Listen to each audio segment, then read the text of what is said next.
Felipe es muy tímido. Felipe খুব লাজুক। Le gusta mucho una niña. সে একটা বাচ্চাকে খুব পছন্দ করে। De su escuela, তার স্কুলের।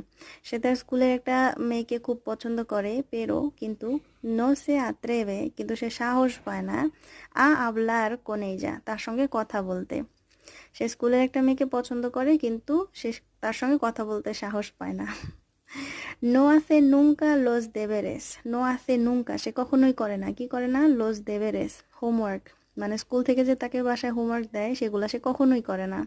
পরকে, কেননা বা কারণ, প্রেফিয়েরে dormir ও jugar, কারণ সে ঘুমাতে অথবা খেলতে বেশি পছন্দ করে। No le gusta nada ir a clase, সে স্কুলে যেতে একেবারেই পছন্দ করে না। ই এবং por la mañana, এবং সকালে sueña que, স্বপ্ন দেখে যে la escuela ya no existe,